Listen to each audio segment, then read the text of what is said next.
What's going on, everybody? My name is Trendkill, and welcome back to Know Your Enemy.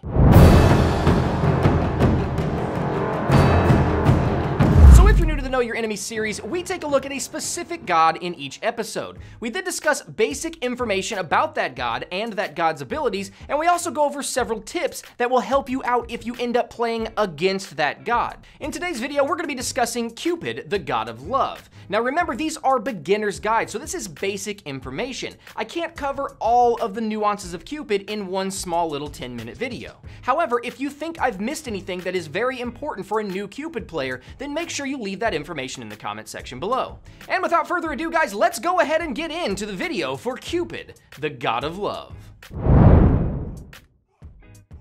Alright, so the first thing we're going to do is take a look at Cupid's graph. Now, a little disclaimer on this graph, I don't actually choose the numbers that go into the system that produces these graphs. These are provided by Hi-Rez. This is the first graph that I'm going to kind of disagree with. I feel like they skimped Cupid a little bit on damage and control. They may have even gypped him a little bit on utility, but I think his mobility, defense, and healing is pretty fair. It's also a good possibility that this graph is slightly outdated since there were some massive hunter changes a couple patches ago. Regardless, even if this is completely accurate, don't let this small graph fool you. Cupid is actually a very good hunter if played properly. Anyway, let's go ahead and take a look at his abilities so we can see why his graph is shaped the way it is. So first off, let's talk about his passive Love Struck. This is a utility-ish based passive, which is why I was kind of confused to see his utility so low on the chart before. Essentially, every basic attack that Cupid lands, he gains a stack of Love Struck. For every stack that he has of Love Struck, he gets a 2% damage bonus on his next ability. Also note that Cupid's second ability is a heal, so it does no damage. He instead gets a 2% healing bonus on that ability. Now his passive maxes out at 8 stacks, meaning that you can get a maximum of a 16% damage or healing bonus through his passive. Another thing to note is that his first ability, Heart Bomb, and his ultimate ability will gain a 1-second stun on the end of those abilities if he uses those abilities with max Love Struck stacks. So building up your passive before you use your abilities is very important. Now speaking of the importance of building up stacks, let's talk about his first ability, Heart Bomb. Now Heart Bomb is mechanically one of my favorite abilities. Essentially, this ability has 2 damage phases. In the first phase, you shoot your Heart Bomb at somebody and that Heart Bomb does damage to them and then slows them for 3 seconds. During that 3 seconds, you will hear a heartbeat sound. That heartbeat will beat faster and faster and faster until the heart explodes, dealing more damage, this time in an AoE around that person. Now here's the cool part about Heart Bomb. If you happen to have your passive stacked up before you use Heart Bomb, at the end of the detonation when the AoE happens, it will also stun anybody that is around that person when the AoE explodes. So this is a really cool mechanic, and it adds to Cupid's ability to control a fight. If someone else on your team is Heart Bombed, you obviously do not want to get stunned, so you are going to run away from that person. So it creates some separation, it creates some confusion, because it's another thing that you have to think about. Now his second ability, Share the Love, is also something that is very unique to Cupid. In its most basic form, it's just a heal. However, Cupid actually generates items that pop up on the ground, and anybody who walks over those items picks them up and gains health. Now these hearts can be picked up by any ally. However, if they're picked up by somebody other than yourself, Cupid will regenerate mana for every heart picked up. Now here's the interesting part about that. Share the Love at all ranks costs 50 mana. And at all ranks, you regenerate 30 mana per heart picked up by a teammate.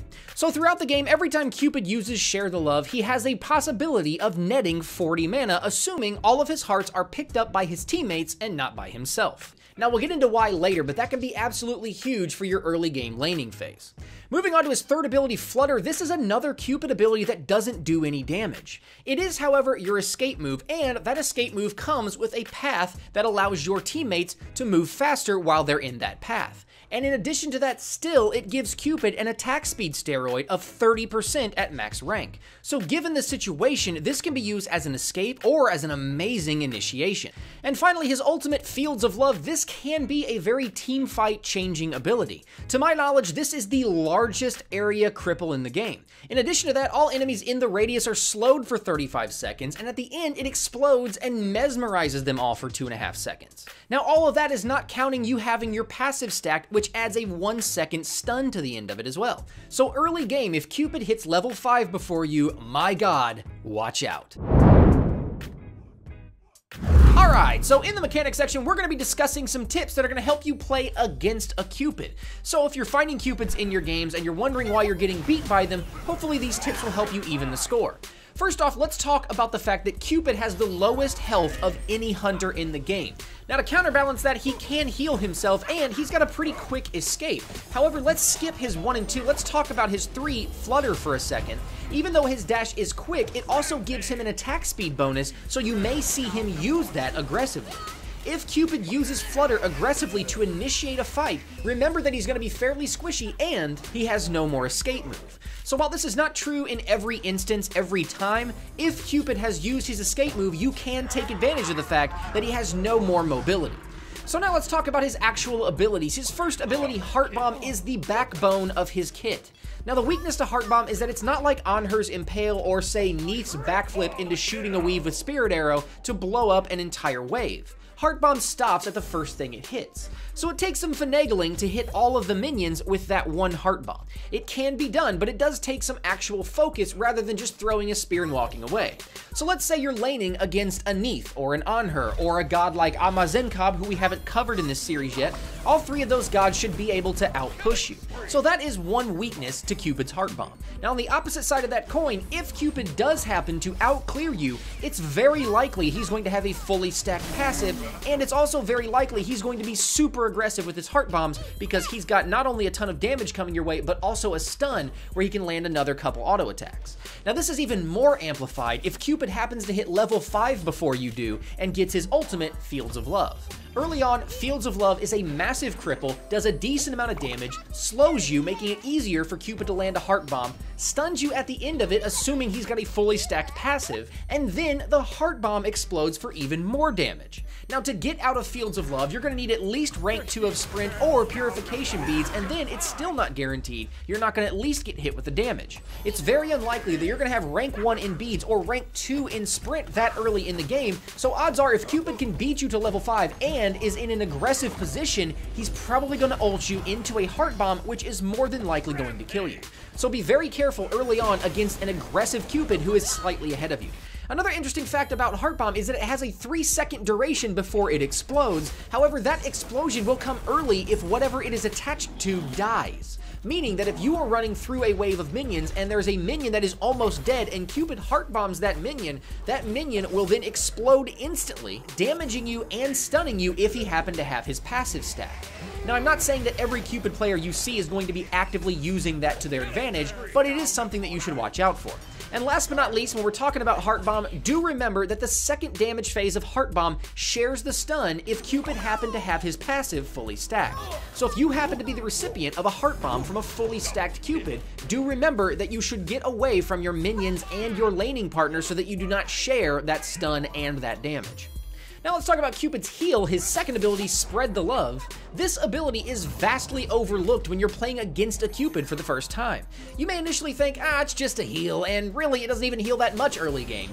However, do understand that it does add a ton of sustain for that lane. First off, it allows the Guardian in that lane to be far more aggressive because they're going to have a constant flow of HP coming back in. Secondly, it also allows Cupid to be more aggressive because he's going to have a constant flow of mana coming back in. So to a beginning player, this is a very underrated ability. If Cupid's laning with an aggressive tank like Sobek or Ymir or Bacchus, that lane can be very scary due to the aggressive tank plus Cupid's slows, stuns, heals, mesmerizes, and everything else he's got. Another cool tip about Spread the Love, if you are playing Cupid, this tip is for you. You can line Spread the Love up with the wall perfectly to where 2 of the hearts stack on top of each other. This makes getting your heal much faster than you would if you had to walk around in that triangle shape the hearts usually come out in. So it's an interesting tip. If you have to be low on life running from somebody, you can line your hearts up against a wall to get a double heal, and maybe that will save you.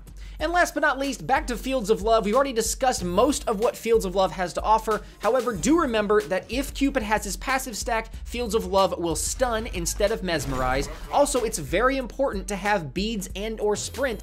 Another option would be to have something like Aegis Pendant, which would protect you from the damages, but not from the mesmerizes and the stuns. And also do remember that Fields of Love is a massive and a very quick cripple. So if you are playing a god that relies on dashes and or jumps for survivability, like Cupid himself, be very careful with how you position yourself against a Cupid.